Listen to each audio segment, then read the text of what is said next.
আল্লাহ রাব্বুল আলামিনের কাছে। সূরা ফাতিহায় প্রত্যেক দিন প্রতি রাকাতে কি পড়ে? প্রতিদিন প্রতি রাকাতে এই কথাই আমরা বলি, ইয়্যাকা না'বুদু ওয়া ইয়্যাকা নাস্তাঈন। পড়েন সবাই আমার সাথে, ইয়্যাকা না'বুদু ওয়া ইয়্যাকা নাস্তাঈন। হে আল্লাহ, আমি একমাত্র তোমারই কাছে সাহায্য কামনা করি, আমি তোমার ইবাদত করি, তোমারই গোলামি করি, তোমারই কাছে সাহায্য যাচিয়া করি, আর কারো কাছে সাহায্য চাই না, আর কারো গোলামি করি না। মানুষের অবস্থা তো সবসময় একরকম থাকে না, অর্থনৈতিক বিপর্যয় হইতে পারে, টাকা পয়সা নাও থাকতে পারে, অশান্তি থাকতে পারে। আল্লাহ পাক তার নবীকে কি বলেছেন দেখেন, فَإِذَا فَرَغْتَ فَانصَبْ وَإِلَى رَبِّكَ فَارْغَب। আল্লাহ পাক বলেন, যখন তুমি খালি হাত হয়ে যাবে, দাঁড়িয়ে যাবে আর আল্লাহ পাকের কাছে মিনতি জানাবে। সুবহানাল্লাহ। খালি হাত হয়ে গেছো, দাঁড়ায় যাও, আল্লাহর কাছে মিনতি করো, আল্লাহর কাছে চাও। বুখারী শরীফ এসেছে, স্যান্ডেলের ফিতা কাছে যদি ছেড়ে তাহলে আল্লাহর কাছে চাও। কার কাছে চাইবেন? আল্লাহর কাছে চান। আমাদেরকে এই দৃষ্টান্ত নবীরা দেখায় দিয়েছেন, পয়গম্বরেরা আল্লাহর কাছে চেয়ে আমাদের দেখাইছেন। হযরতে ইব্রাহিম আলাইহিস সালামকে আগুনের ভিতরে যখন ফেলাবার ব্যবস্থা হয়েছে, তাকে যখন আগুনে ফেলা হচ্ছে, হযরত জিবরাইল বলেন, ইব্রাহিম আমার কাছে সাহায্য চাও, আগুন থেকে বাঁচায় দেব। হযরত ইব্রাহিম ভয় পেয়ে সাহায্য চাইছিলেন। এগুলো শোনার পরেও আমাদের ঈমান মজবুত হয় না। হযরত ইব্রাহিম বললেন, জিবরাইল গো, তোমার কাছে সাহায্য আমি কেন চাইবো? আমি তো এমন কোন অন্ধ খোদার ইবাদত করি না যিনি তার গোলামের দুঃখ না দেখেন। আমি আগুনে পড়ে গেলে আমার আল্লাহ রাব্বুল আলামিন যদি খুশি হন, তাহলে আমার আল্লাহকে খুশি করার জন্য 1000 বার পড়তে রাজি আছি। সাহায্য তো আল্লাহর কাছেই চাইতে হবে। আল্লাহর ইচ্ছা নাই ইব্রাহিম আগুনে পুড়ুক, এটা কি আল্লাহর ইচ্ছা ছিল? ইব্রাহিম আলাইহিস সালামও পরিণতি জানেন না, তিনি কি পড়বেন, পুড়বেন না বাঁচবেন জানা ছিল না। পরীক্ষায় তিনি পাশ করলেন। আগুনের ভিতরে যখন ইব্রাহিম আলাইহিস সালাম পড়ে যাচ্ছেন, আল্লাহ রাব্বুল আলামিন আগুনের প্রতি হুকুম দিলেন, ইয়া নারু কুনি বারদাও ওয়া সালামান আলা ইব্রাহিম। আগুন আমার ইব্রাহিমের জন্য শান্তিদায়ক ঠান্ডা হয়ে যা। বলেন, আর কি ক্ষমতা থাকবে আগুনের? আর জ্বালাবার ক্ষমতা থাকবে? জ্বালাইতে পারছে? পারে নাই। আল্লাহকে বিশ্বাস করুন এইভাবে করে। কোন মাজারে টাকা দিবেন না, পয়সা দিবেন না, আগরবাতি দিবেন না, চান্দা মান্দা দিবেন না। যা চাওয়ার, যা বলার সরাসরি বলবেন। কাকে? কারে বলবেন? আল্লাহ পাক পরিষ্কার করে কোরআনের মধ্যে সব দৃষ্টান্ত দেখাইছেন। হযরতে ইউনূস আলাইহিস সালামকে মাছে যখন গিলে ফেললো, বেরোবার কোনো পথ নাই, কোরআনে কারীম এই কথা দুনিয়াবাসীদের জন্য, মুমিনদের জন্য তুলে দিয়েছেন। ওয়াযান্নুন ইয যাহাবা মুগাদিবান ফাযান্না আন লান নাকদিরা আলাইহি ফানাদা ফিয-যুলুমাতি আল্লা ইলাহা ইল্লা আনতা সুবহানাকা ইন্নী কুনতু মিনাজ-যালিমিন। অন্ধকারের ভেতর থেকে ইউনূস আলাইহিস সালাম চিৎকার মারলেন, ফানাদা ফিয-যুলুমাত। পানির অন্ধকার, মাছের পেটের অন্ধকার, রাতের অন্ধকার, ত্রিবিধ অন্ধকারের মধ্য দিয়ে ইউনূস আলাইহিস সালাম ডাক দিলেন আল্লাহরে। আল্লাহ শোনে নাই। রব্বুল আলামিন বলেন ফাস্তাজাবনা লাহু ওয়া নাজ্জাইনাহু মিনাল গাম্মি ওয়া কাযালিকা নুজিল মুমিনিন।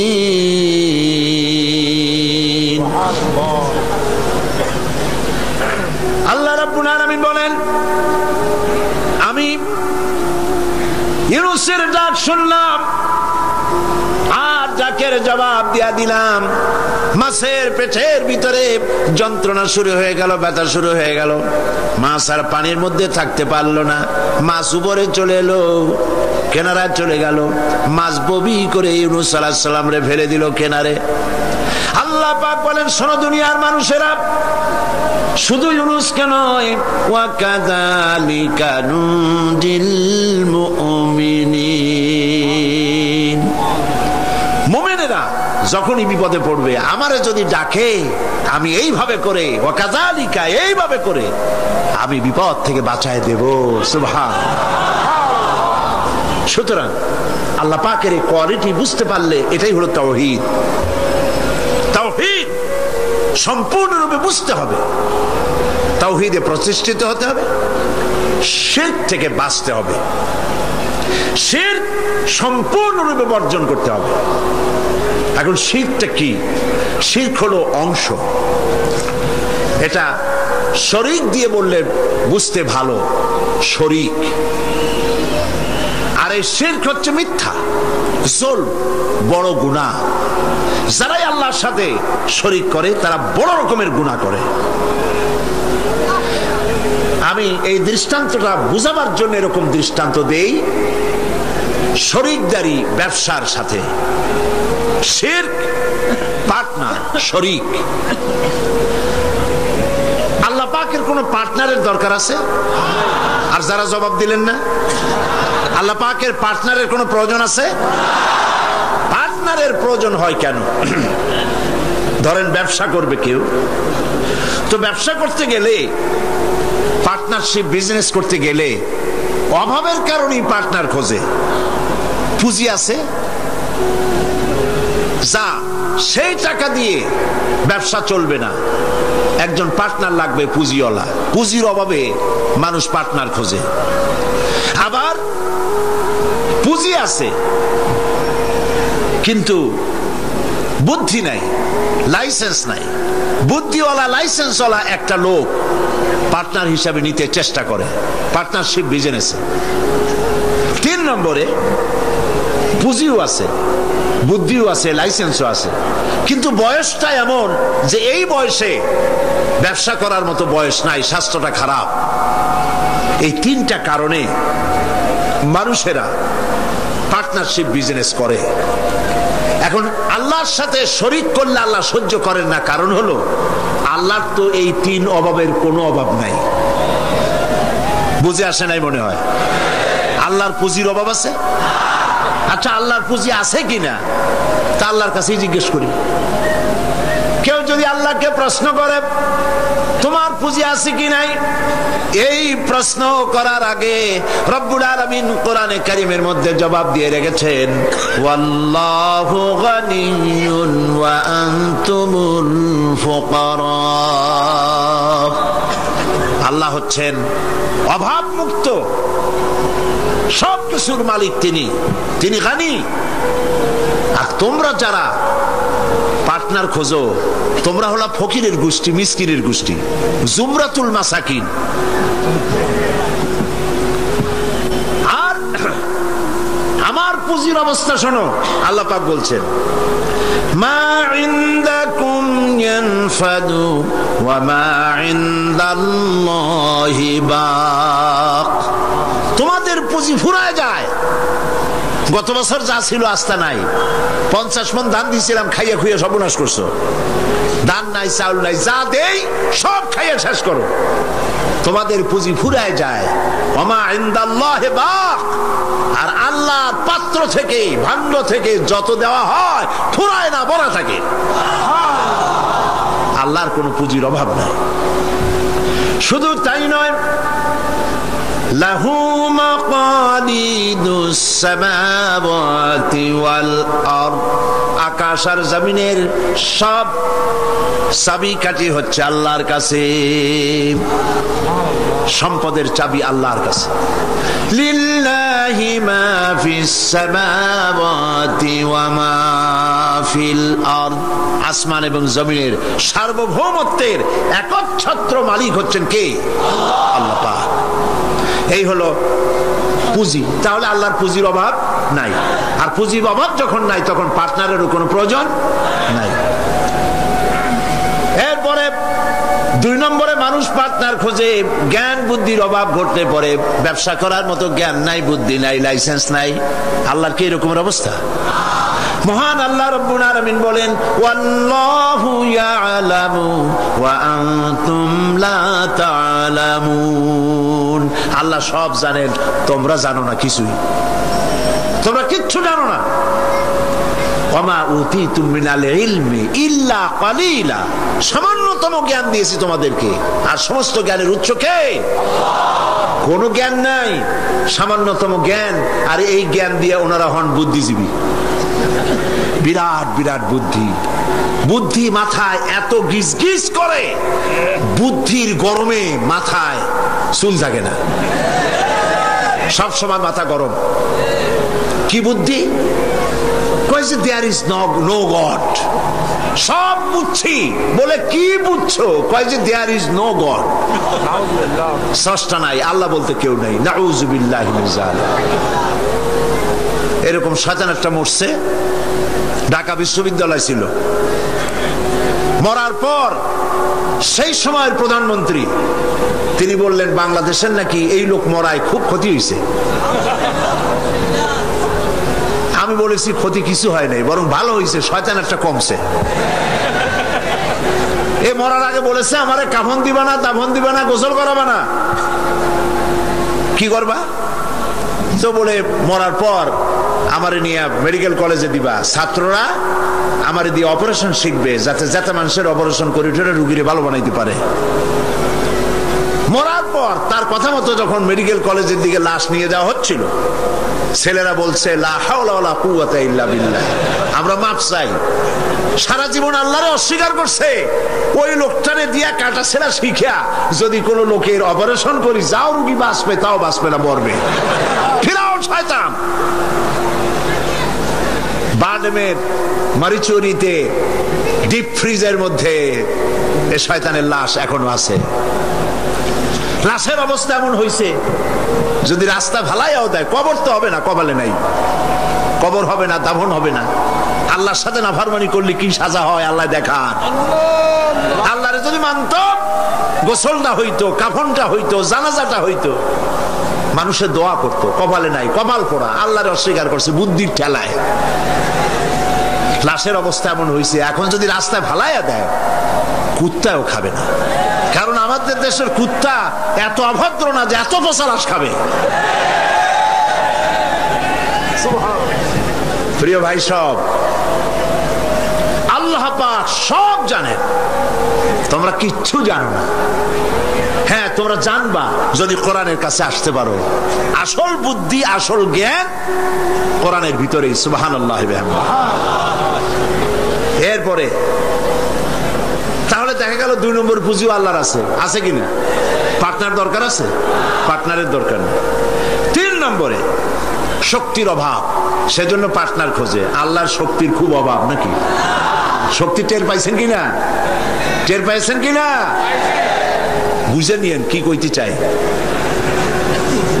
আল্লাহ রাব্বুল আলামিনের শক্তি কত প্রচন্ড। আমেরিকার বর্তমান শক্তি দেখেই বুঝতে চেষ্টা করেন না। উপর থেকে ভাষা ভাষা কোন জ্ঞান নিয়ে হঠাৎ করে কোনো সিদ্ধান্ত নিতে যাবেন না। আমেরিকা এখন যেটা করতেছে, মনে করেন না যে আল্লাহ তারে সব ক্ষমতা দিয়েছে, দুনিয়ার মোড়লগিরি করবে, বাতববাড়ি করবে।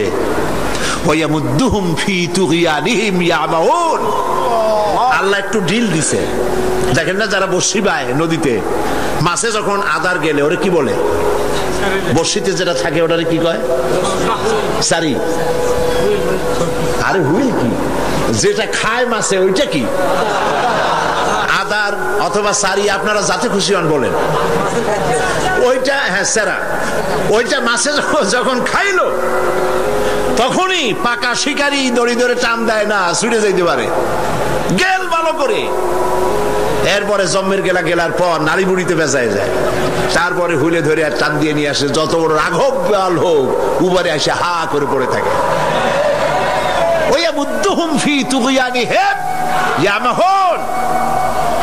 আল্লাহ পাক ঢিল দিয়ে দিছেন, হাত লম্বা করে দিছে, আফগান মারতেছে আমেরিকা বসে, হাত এত লম্বা, আফগান মারতেছে, কাশ্মীর মারতেছে, প্যালেস্টাইন মারতেছে, সোমালিয়া মারতেছে,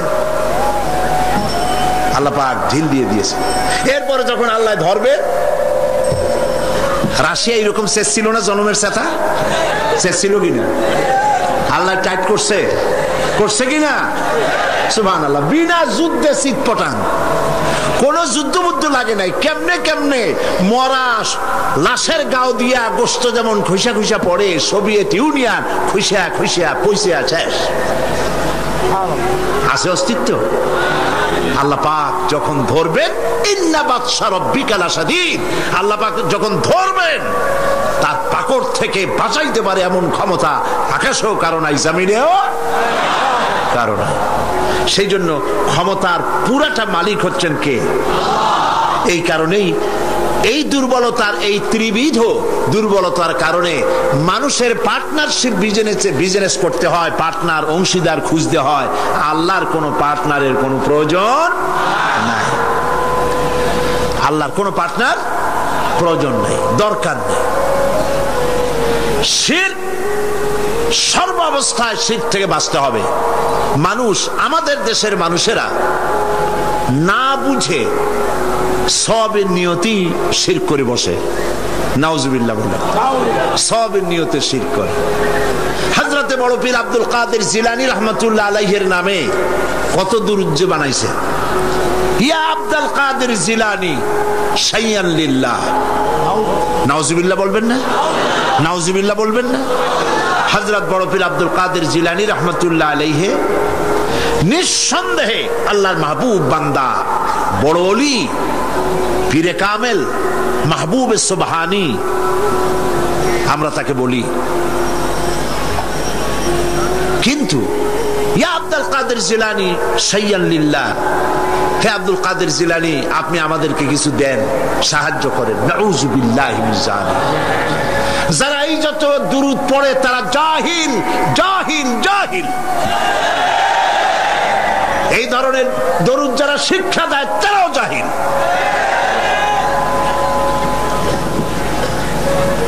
যারা ইন্তেকাল করেছেন, মরে গিয়েছেন, তাদের কাছে কিছুই চাওয়া যাবে না, চাইতে হবে কেবলমাত্র কার কাছে? কার কাছে? এই জন্য আল্লাহ রাব্বুল আলামিন কোরআনে কারীমের মধ্যে বলেছেন, লা তুশরিক বিল্লাহ ইন্নাশ শিরকা লাযুলমুন আযীম।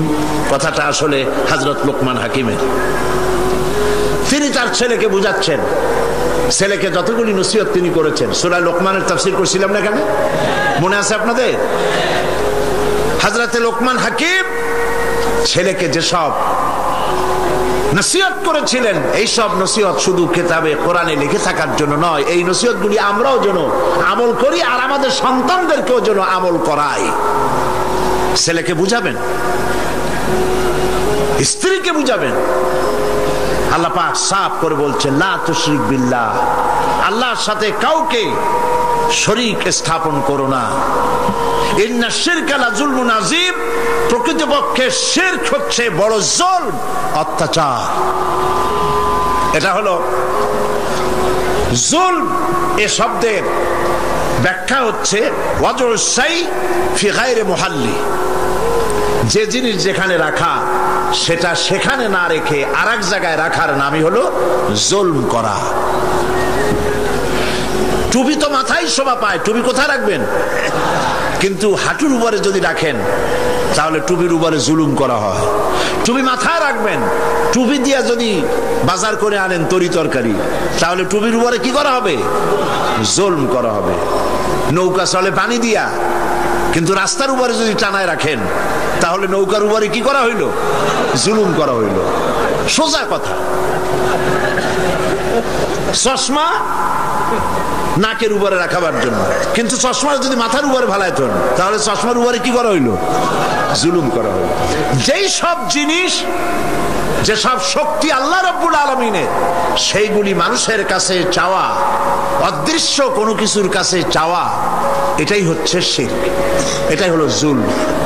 এর অর্থ এই নয় যে মানুষের কাছে টাকা চাইলে সেটা শিরক হবে, মানুষের কাছে ধার চাইলে শিরক হবে, এর অর্থ কিন্তু এটা নয়।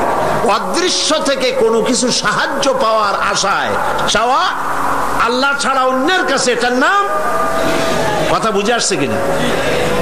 এই জন্য এগুলির সামনে নিজেরা মূর্তি বানানো, মূর্তির সামনে মাথা নত করা, পীরের মাজারে গিয়ে কিছু চাওয়া, এগুলি হচ্ছে শিরক।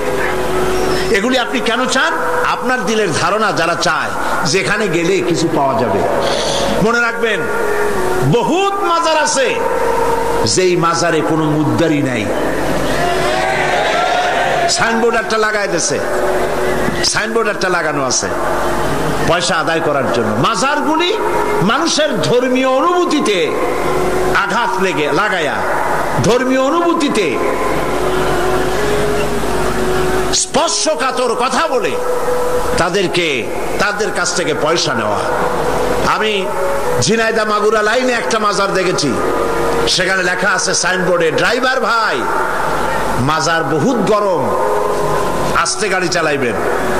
তার মানে মাজার বহুত গরম, আস্তে চালাইয়া পয়সা দিয়া মাজার ঠান্ডা করে যান। আমি বুঝি না মাজারে পয়সা লাগবে কেন? মসজিদের পাশে দান বাক্স থাকতে হবে, কারণ মসজিদগুলি এখনো গভর্নমেন্ট চালায় না। ইনশাআল্লাহ এমন গভর্নমেন্ট আসবে বাংলাদেশে যে গভর্নমেন্ট সরকারি খরচে সব মসজিদ চালাবে ইনশাআল্লাহ।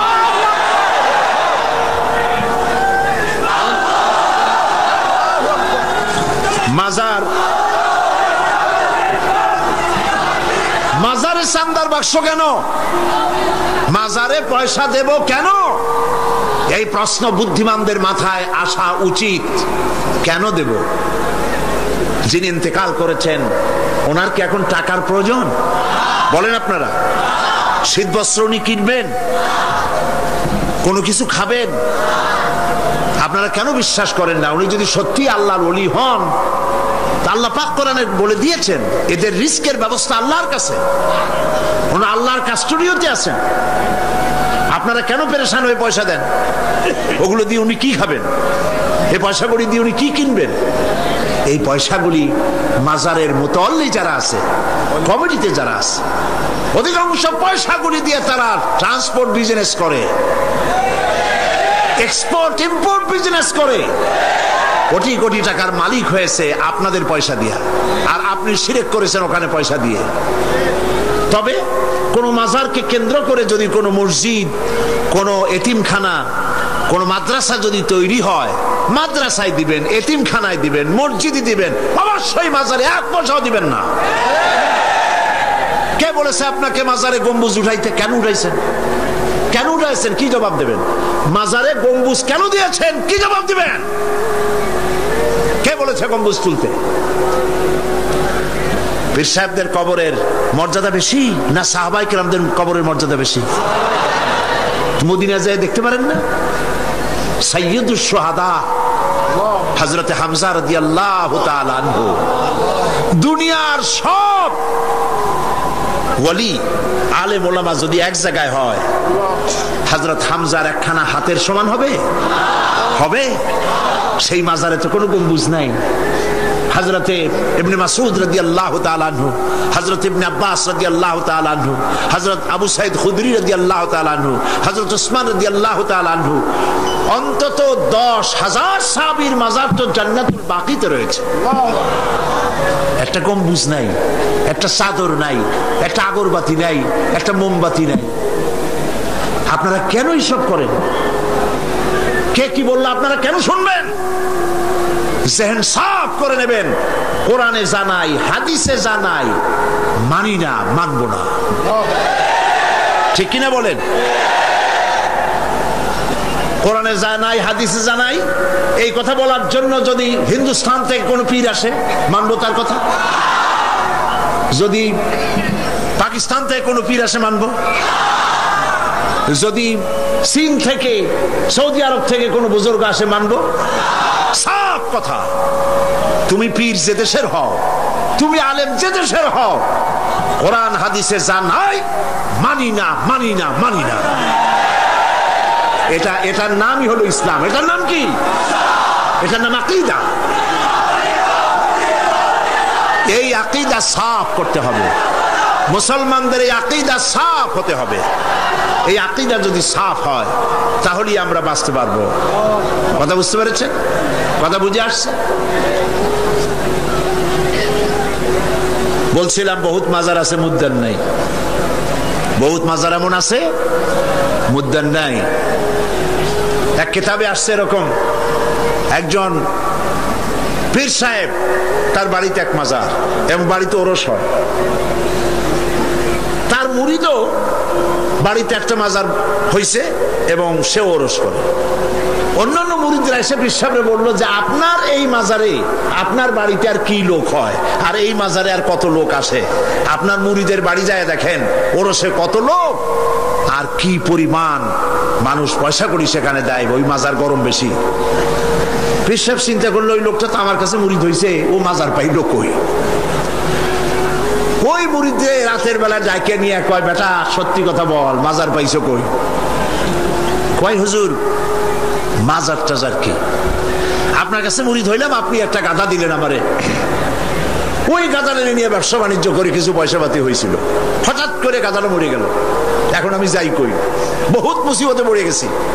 শেষ পর্যন্ত ওই গাধা পাশে নিয়া বহুত চিন্তা করিয়া গাধারে কবর দিয়া, আপনি দিছেন সেই জন্য কবর দিয়া পাশে বসে কাঁদতেছিলাম চোখ বুঝা। হাটবার দিন ছিল, বাজারে যাওয়ার রাস্তা, চোখ বুঝে কাঁদতেছিলাম। সন্ধ্যার সময় চোখ খুলে দেখি আশেপাশে পান, সুপারি, মাছ, তরকারি, টাকা পয়সা। তার মানে লোকেরা যাচ্ছে মাজার দেখে মনে করছে নতুন কোনো পীরের মাজার বোধ হয়, তো যে যার কাছে যা ছিল একটু একটু করে দিয়ে গেছে, অনেক হয়েছে। তারপরে এসে ভিড় জমলো। এরপরে কি করব, বহুত চিন্তা ভাবনা করে একটা সাইনবোর্ড লাগাই দিলাম, হযরত গেদা শাহ রহমতুল্লাহ আলাইহির মাজার।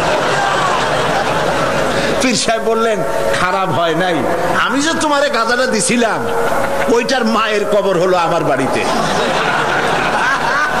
নাউজুবিল্লাহ বলে। এই জন্য হক্কানি পীরের মাজার যেগুলি, সেগুলি তো জিয়ারত করা যাবে অবশ্যই। হক্কানি পীরের মাজার যেগুলি আছে জানা মতে, যেমন শাহজালাল রহমতুল্লাহ আলাইহ, খান জাহান আলী রহমতুল্লাহ আলাইহ, শামানাত রহমতুল্লাহ আলাইহ, শামাকদুম রহমতুল্লাহ আলাইহ, বড় বড় আল্লাহর ওলিদের মাজার আছে, আছে না? জিয়ারতের উদ্দেশ্য নয়, ওইখানে আপনি গিয়েছেন, মাজার সামনে পড়েছে, আপনি দোয়া করেন। জিয়ারতের উদ্দেশ্য নিয়ে মসজিদে হারাম, মসজিদুর রাসূল, মসজিদে আকসা, এই তিন জায়গা ছাড়া জিয়ারতের নিয়ত নিয়ে কোন মাজারে যাওয়া যাবে না, যাবে না, রাসূলুল্লাহ নিষেধ করেছেন।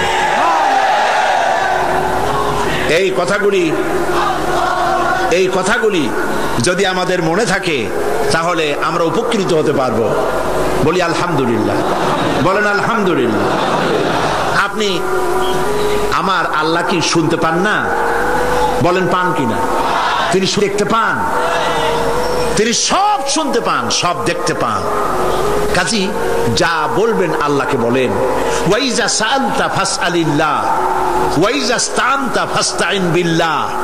যা চাইবেন আল্লাহর কাছে চান, যা বলবেন আল্লাহর কাছে বলেন। আল্লাহ পাক বলেছেন আলাইসাল্লাহু বিকাফিন আবদা, আলাইসাল্লাহু বিকাফিন আবদা। আমি কি আমার বান্দার জন্য যথেষ্ট নই? আল্লাহ প্রশ্ন করছেন, আমি কি আমার বান্দার জন্য যথেষ্ট নই? আপনারা বলেন অবশ্যই যথেষ্ট, বলেন সবাই অবশ্যই যথেষ্ট। সুতরাং আল্লাহ পাক হচ্ছেন সর্বময় ক্ষমতার মালিক। আপনার আমার যা প্রয়োজন সব আল্লাহকে বলবো, রাজি আছি? এটাই হচ্ছে তাওহীদ এবং শিরক বর্জন। সর্বাবস্থায় শিরককে বর্জন করতে হবে। হযরতে মুআজ রাদিয়াল্লাহু তাআলা আনহু তিনি হাদিস বর্ণনা করেছেন, নবী করিম করিম সাল্লাল্লাহু আলাইহি সাল্লাম বলেছেন ইয়া মুআজ, তিনবার ডাকলেন। হযরত মুআজ বললেন লাব্বাইক ওয়া সাদাইক। হুজুর বললেন মুআজ তুমি কি জানো বান্দার উপরে আল্লাহর হক কি, আবার আল্লাহর উপরে বান্দার হক কি? হযরতে মুআজ রাদিয়াল্লাহু তাআলা আনহু বলেন আমি জানি না, আল্লাহর নবী ভালো জানেন। নবী করিম সাল্লাল্লাহু আলাইহি সাল্লাম বললেন মুআজ শোনো, বান্দার উপরে আল্লাহর হক হচ্ছে, বান্দার উপরে আল্লাহর পাওনা, আল্লাহর দাবি, আল্লাহর হক হচ্ছে যে বান্দা আল্লাহর সাথে তার ইবাদতের মধ্যে কাউকে শরীক করবে না। আর আল্লাহর উপরে বান্দার হক হলো এই, আল্লাহর উপরে বান্দার পাওনা বা দাবি হলো এই যে বান্দা আল্লাহর ইবাদতে কাউকে শরীক স্থাপন করবে না। আল্লাহ রাব্বুল আলামিন তার জন্য জাহান্নামের আগুন হারাম করে দিবেন। শিরক সর্বাবস্থায় বর্জন করতে হবে। এবং এই জন্যে শিরক হচ্ছে একটা বোমার মতো। আপনারা জানেন যে বোমা, কোন জায়গায় যদি বোমা মারে কেউ, বিল্ডিং উড়ে যায়, জায়গা গর্ত হয়ে যায়।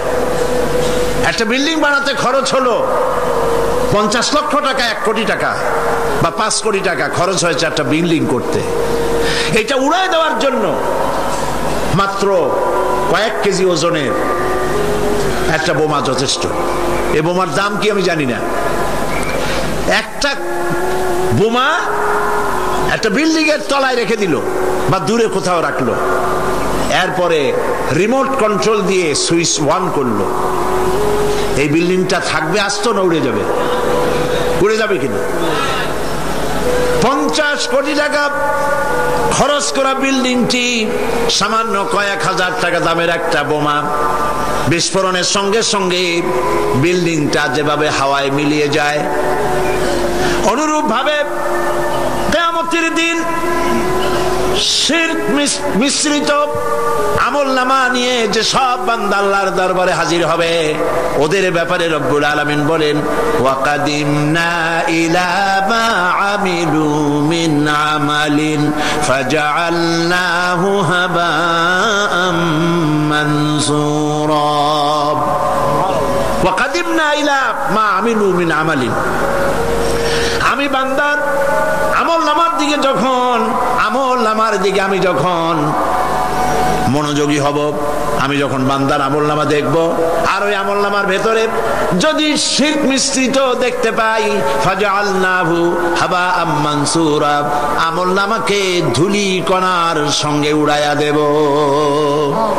নামাজ, রোজা, হজ, যাকাত, দাড়ি, টুপি কোনটা কাজে লাগবে না, সব বালু কণার সাথে আল্লাহ উড়িয়ে দিবেন। কোনো দাম নাই আমলের। প্রিয় ভাই সব, প্রিয় বন্ধুগণ, আমার ভাইয়েরা, আমার মা বোনেরা, কোন অবস্থাতেই শিরক করবেন না। শিরক থেকে মুক্ত থাকুন। ছেলে হয় না, মেয়ে হয় না, মাজারে যাওয়ার কোনো প্রয়োজন নাই, ব্যবসায় উন্নতি হয় না, মাজারে যাওয়ার কোনো প্রয়োজন নাই। মসজিদে যান, কাজায় হাজার 2 রাকাত নামাজ পড়েন, সেজদা করে রব্বুল আলামিনকে বলেন, নামাজ আদায় করে চোখের পানি ফেলে আল্লাহকে বলেন। আল্লাহ পাকের নবী বলেছেন বান্দার 2টা জিনিস আল্লাহর কাছে খুবই প্রিয়, 2টা ফোঁটা। একটি ফোঁটা হলো যাদের ময়দানে যে রক্ত ফোঁটা পড়ে, আর আল্লাহর ভয়তে চোখের যে পানি ফোঁটা পড়ে, এই 2টি ফোঁটা আল্লাহর কাছে বহুত প্রিয়।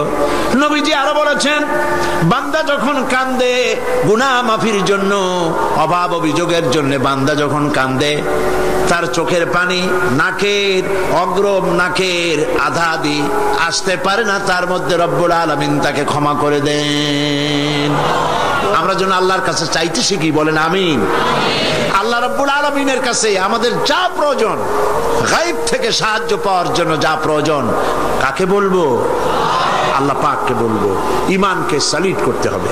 সেই কথা কোরআন শরীফ আল্লাহ পাক সূরা বাকারার মধ্যে এই কথার ভিতরে আল্লাহ পাক পরিষ্কার করেছেন, ইয়া আইয়ুহাল্লাযীনা আমানু দুখুলু ফিস সিলমি কাফা ওয়া লা তাত্তাবিউ খুতুওয়াতিশ শাইতান ইন্নাহু লাকুম আদুউম মুবিন। হে বিশ্বাসীরা, উদখুলু ফিস-সিলমি কাফা, 16 আনা মুসলমান হও, পরিপূর্ণ মুসলমান হও, ইসলামের মধ্যে পরিপূর্ণ দাখিল হয়ে যাও। একদিকে দাবি করবে মুসলমান, অন্যদিকে অমুসলিমদের মতো তোমাদের আকীদা, তোমাদের চাল চলন এভাবে যদি হয়, তাহলে ইসলামে পরিপূর্ণভাবে দাখিল হওয়া হবে না। শুধু নামাজ, রোজা, হজ, যাকাত করি ইসলামে পরিপূর্ণ প্রবেশ করা যাবে না। জীবনের প্রত্যেকটি দিক ও বিভাগ হতে হবে আল্লাহর হুকুম মাফিক, নবীর প্রদর্শিত পথে। কথা বুঝে আসছে আপনাদের? কথা বুঝে আসছে? মুসলমান দাবি করলেই মুসলমান হওয়া যাবে না। জীবনের প্রত্যেকটি ক্ষেত্র ইসলামের মধ্যে ঢুকাইতে হবে, অর্থাৎ ইসলাম অনুযায়ী আমার জীবন পরিচালিত করতে হবে। আমি যেটাই করব আমি খুঁজবো এর মধ্যে আল্লাহ রেজামন্দি আছে কিনা, আমার নবীর রেজামন্দি আছে কিনা। আল্লাহ রসুলের অনুমতি ব্যতি রেখে, তাদের আনুগত্য ব্যতি রেখে আমরা অন্য কোনোটাই করতে পারি না। আল্লাহ পাক এই কথাগুলি আমাদেরকে বোঝার তৌফিক দান করুন, বলি আমিন। জোরে সরে পড়েন লা ইলাহা লা ইলাহা, আরো জোরে লা ইলাহা লা ইলাহা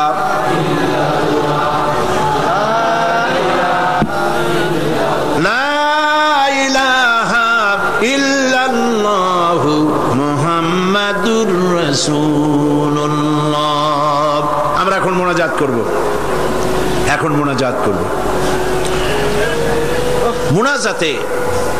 মোনাজাত দোয়া ও মখুল ইবাদা। দোয়া হচ্ছে ইবাদতের মগজ। আল্লাহর কাছে আমরা আমাদের আরতি জানাবো, মোনাজাত করব, সেই দোয়ায় আমরা শামিল হব, আর বা জামাতে শান নামাজ পড়বো। এত বড় জামাত এখন কি চট্টগ্রামে কোন মসজিদে পাওয়া যাবে? আর এটা কি সম্ভব এত বড় জামাত হওয়া? আমরা জামাতে নামাজ আদায় করব। আল্লাহ যেন তৌফিক দেন, বলেন আমিন। মুনাজাতের পর আজান হবে, বা জামাত নামাজ হবে, নামাজে আপনারা শরীক হবেন। আজকেও 2 জন অমুসলিম ইসলাম কবুল করার জন্য এসেছেন। তাদেরকে উৎসাহ দেন, তাদের জন্য দোয়া করেন, আল্লাহ পাক যেন তাদেরকে কবুল করেন, বলেন আমিন। আপনাদের ভিতর থেকে যারা দাঁড়ায়, আপনারা নিজেরা তাদেরকে বসায় দেন। এ কি আশ্চর্য কথা! 2 জন অমুসলিম, একজনের নাম সুনীল রায়, পিতা মৃত রজনী রায়, বাড়ি কাটিরহাট, হাটহাজারী, চট্টগ্রাম। আর একজনের নাম অসীম বড়ুয়া, পিতা কল্যাণ মিত্র বড়ুয়া, গ্রাম হোয়ারাপাড়া, রাউজান, চট্টগ্রাম। এই 2 জন। প্রথম জন সুনীল রায়, তার নাম পছন্দ করেছে মোহাম্মদ খলিলুর রহমান। দ্বিতীয় জন, তার নাম পছন্দ করেছেন মোহাম্মদ মাসুম বিল্লাহ। এই 2 জন এখন ইসলাম কবুল করছেন। কই আর একজন? কই? ও মাশাআল্লাহ, কাছে আসো। একটু জোরে জোরে পড়তে হবে। লা ইলাহা ইল্লাল্লাহু মুহাম্মাদুর রাসূলুল্লাহ। আল্লাহ ছাড়া কোনো ইলাহ নাই, উপাস্য নাই। মুহাম্মদ সাল্লাল্লাহু আলাইহি ওয়াসাল্লাম আল্লাহর প্রেরিত রাসূল। আশহাদু আন লা ইলাহা ইল্লাল্লাহু ওয়াহদাহু লা শারীকা লাহু ওয়া আশহাদু আন্না মুহাম্মাদান আবদুহু ওয়া রাসূলুহু।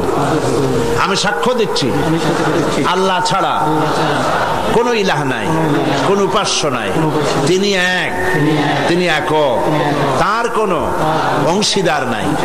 আমি আরো সাক্ষ্য দিচ্ছি মুহাম্মদ সাল্লাল্লাহু আলাইহি ওয়াসাল্লাম আল্লাহর বান্দা এবং তার প্রেরিত রাসূল। বলো আসসালামু আলাইকুম। সবাই বলেন ওয়ালাইকুম আসসালাম। আমরা না আর বলতে হবে না, আমরা এই দুইজন নতুন মুসলমান আমাদের ভাই, বলেন আলহামদুলিল্লাহ। আল্লাহ যেন তাদের ইসলামী জীবন যাপনের সুন্দরভাবে ইসলামী জীবন যাপনের তৌফিক দেন, বলেন আমিন। এবং ইসলাম কবুল করার কারণে কোনো অসুবিধা, ঘটনা, দুর্ঘটনা, নানান রকমের অসুবিধা থেকে আল্লাহ পাক যেন তাদেরকে হেফাজতে রাখেন এবং আল্লাহ পাক যেন তাদেরকে খাঁটি মুমিনে পরিণত করে দেন। ইসলাম কবুল করার কারণে এই বিশাল লাখো জনতার পক্ষ থেকে আমি তাদেরকে আলিঙ্গন করছি।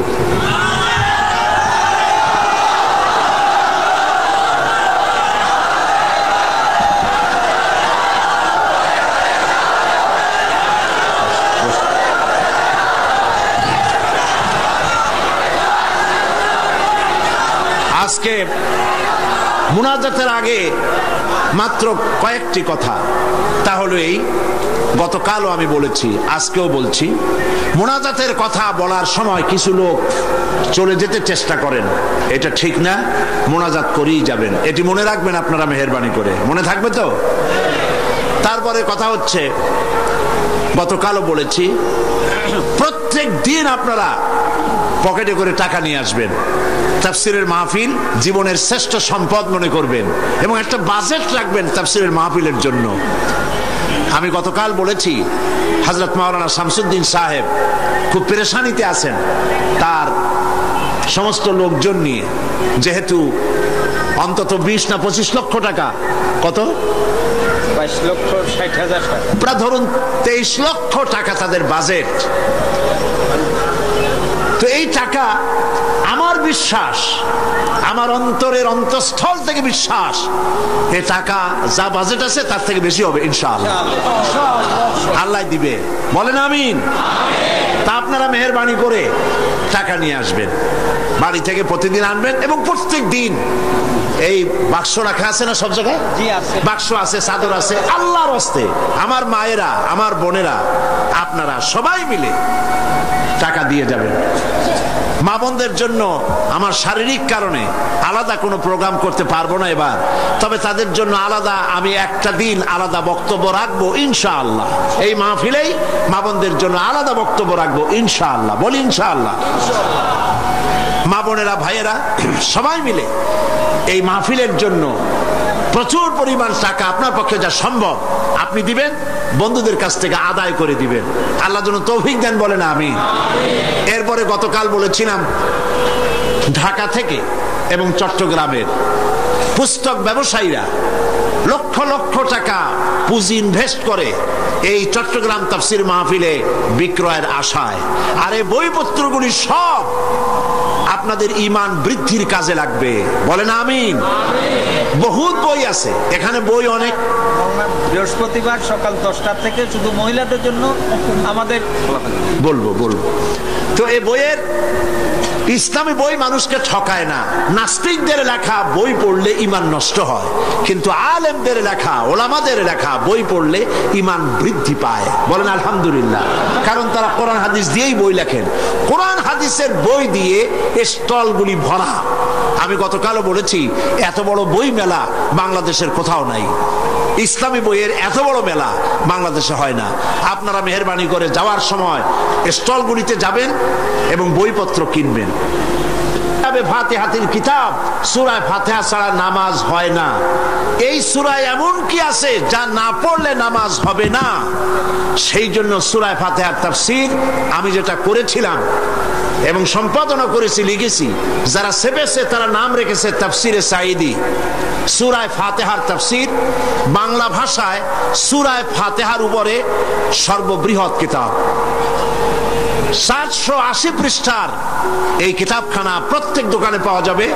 আপনি নিবেন, বন্ধুদেরকে নিতে বলবেন এবং মহিলাদেরকেও আপনারা নিয়ে যাওয়াবেন সূরা ফাতিহা বোঝার জন্য। আল্লাহ পাক সকলকে তৌফিক দিন এবং পুরা তাফসীরকে বোঝার জন্য তাফহিমুল কোরআন ফি জিলালিল কোরআন, বিশ্ববিখ্যাত এই 2 তাফসীর এখানে কমপ্লিট সেট পাওয়া যাবে, আপনারা কিনবেন, আল্লাহ তৌফিক দান করুন। আর মহিলাদের জন্য আগামী বৃহস্পতিবার সকাল 10টা থেকে নিয়ে 12টা পর্যন্ত 2 ঘন্টা শুধু মহিলাদের জন্য বই পুস্তক খরিদের জন্য সুযোগ করে দেওয়া হবে। আল্লাহুম্মা আমিন।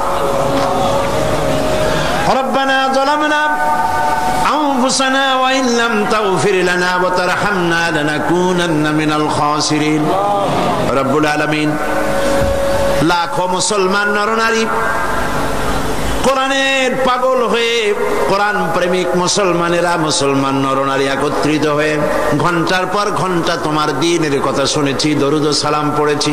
মেহেরবানি করে দরুদ ও সালাম টুকুন সোনার মদিনায় নবীজির রওজা মোবারকে পৌঁছায়া দাও। আয় আল্লাহ তাআলা, আমাদের মধ্য থেকে আমাদের মা বাপ যারা কবরে চলে গেছে, আমাদের দাদা দাদি নানা নানি আত্মীয় স্বজন, কবরগুলিকে জান্নাতের টুকরায় পরিণত করে দাও। রব্বির হামহুমা কামা রব্বায়ানি সগীরা। সবাই পড়েন, রব্বির হামহুমা কামা রব্বায়ানি সগীরা। আয় আল্লাহ তাআলা, সারা জীবন গুনাহ করেছি আমরা, তুমি দয়া করে আমাদের জিন্দেগির গুনাহ খাতা মাফ করে দাও। আল্লাহ তাআলা, সারা পৃথিবীতে আজ মুসলমানদের বড় দুর্দিন। আয় আল্লাহ, আয় খাসা এ খাসানে রসুল ওয়াক্তে দোয়া হ্যায়, আয় খাসা এ খাসানে রসুল ওয়াক্তে দোয়া হ্যায়, উম্মত পে তেরি আকে আজব ওয়াক্ত পড়া হ্যায়। আয় আল্লাহ, বড় বিপদে পড়েছি আমরা। দুনিয়ার সব বড় বড় শক্তিগুলি ঐক্যবদ্ধ হয়ে আজ মুসলমান মারার জন্য উঠে পড়ে লেগেছে। আল্লাহ, আমাদের বলার জায়গা নাই, তুমি ছাড়া আমাদেরকে সাহারা দেবে। রব্বুল আলামিন, গুনাহ করেছি ঠিক, আমরা গুনাহগার তাও স্বীকার করি, তবুও একটা ভালো পরিচয় আমাদের আছে।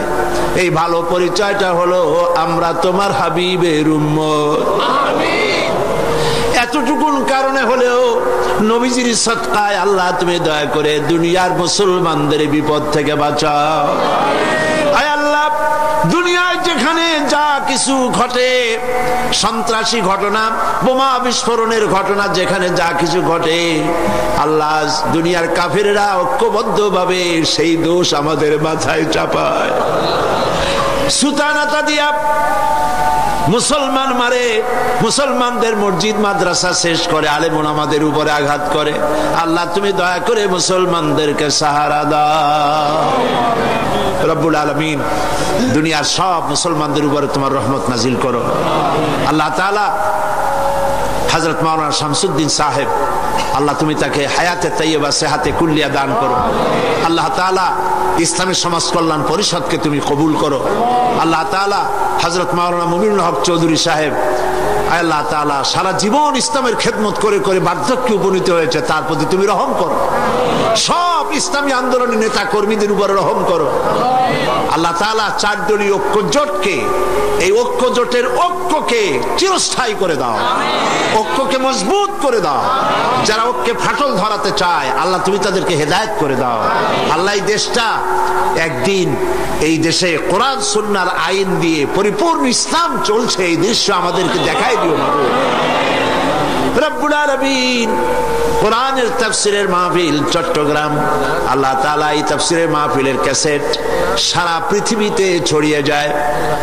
রব্বুল আলামিন, কোরআনের তাফসীর সারা দুনিয়ায় পৌঁছে দেওয়ার জন্য যারা ক্যাসেট বন্দি করে, কষ্ট করে মানুষের কাছে পৌঁছাবার ব্যবস্থা করে, আল্লাহ তাআলা তাদের উপরে তোমার রহমত নাজিল করো। সারা দুনিয়ার মুসলমানদের জন্য হেদায়েতের জরিয়া বানায়া দাও। হায় আল্লাহ তাআলা, আমরা থাকবো না, আমরা যারা আছি আমরা থাকবো না, কিন্তু তাফসীরের মাহফিল কিয়ামত পর্যন্ত চট্টগ্রামে স্থায়ী করে দিও। রব্বুল আলামিন, বহু টাকার প্রয়োজন, আল্লাহ তাআলা তোমার ধনাঢ্য ব্যক্তিদের দিল খুলে দাও।